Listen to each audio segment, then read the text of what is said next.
All right, so we're looking at how to create a session using the Go programming language. And you could see the code we're working with at GitHub. Goes to 11 is my username. And there's Golang Web Dev. That's the repo we're working in. And you can find all these videos, YouTube, Todd McLeod. And they're here under videos. And just look for Golang Web Session video 3, 02, 01. And then there's 04, which we just did a moment ago. And then there's Twitter. Follow me on Twitter. I'm always posting about Go and web programming, front and back end. And then also I'm creating this website with some friends. It's going to be awesome. Check it out. Sign up. Brings teachers, students, and employers together. So trying to make the world a better place and just help people get skills and get jobs and help everybody be educated. Noblest of endeavors. That's education. So we were looking at creating a session. We were doing our own kind of like coding it out again, but we're short on time. So I'm just going to walk through the last couple of steps here. And so here's the Bcrypt. And so this is what we did before. And we had the password. But now the password's no longer a string. It's a slice of bytes. And there's a package up here called Bcrypt. Right there. And so Bcrypt, right here, when you get a password from somebody, and so the password comes in as the form P right there, and then we use Bcrypt and generate from password, and we pass in that password, and we turn it into a slice of byte, and then we give it a cost. And this is like how much do you want to encrypt it, and the higher the encryption cost, then the more complicated the final encryption is to break, but the longer it takes your machine to process.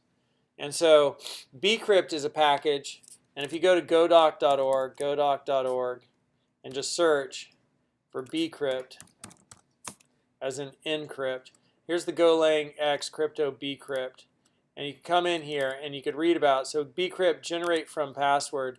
We have generate from password. It takes a password as a slice of bytes, so you could turn a string into a slice of bytes just through conversion. And it takes a cost. And so that cost that we used was the min cost, right? And it's just an int equal to 4. And the max cost will be 31. Default cost is 10. So it's just given a number. How complex do you want to make this encryption? How the encrypted stuff. And so when you do that, generate from password gives you back a slice of bytes and an error.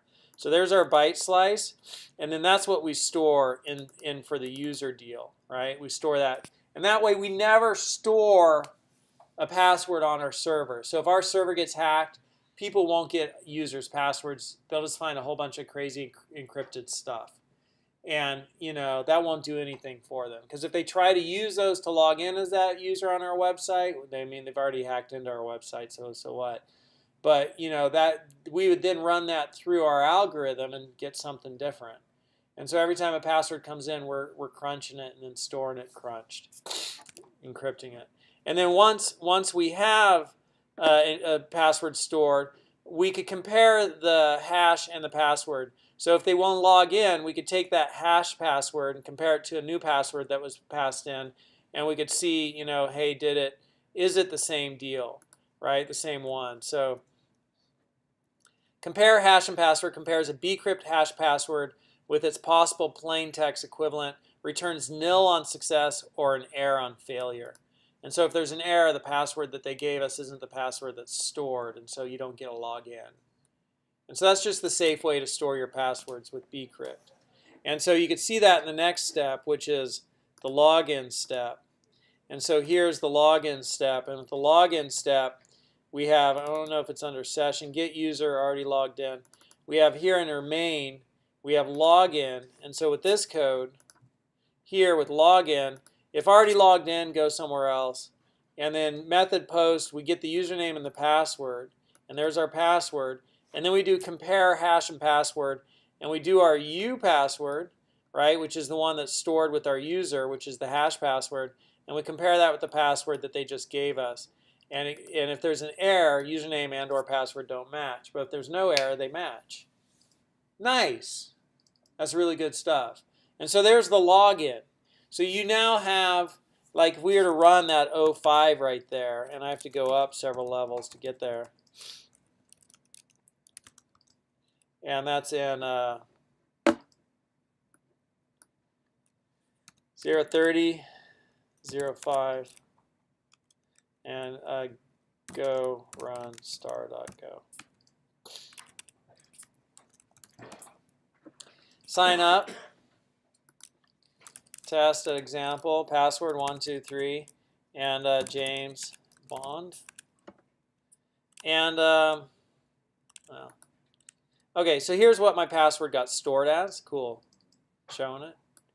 And I could go to the bar, right? And I could, do I have login back at index? And I'll just do this. Well, then that's going to kill that session. I don't have a log out. That's a bummer. Well, I could launch a new browser. Localhost 8080.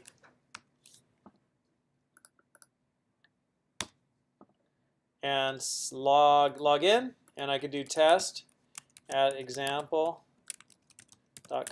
123. Submit. Nice, right? It's always surprising to me a little bit. Even if I delete that and then go back here, log in, I could do it here. I was thinking for a second, because it's late, that I needed to not kill my cookie, but that totally worked too.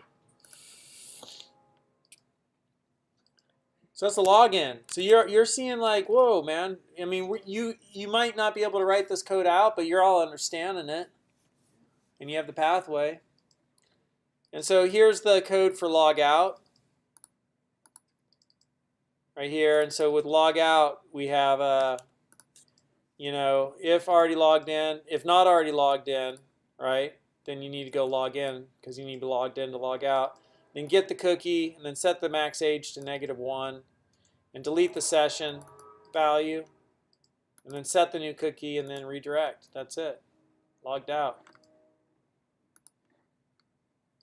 So that's a good chunk. What do you? And I'll give you homework here. Let me turn this video off. Give you homework in the next one.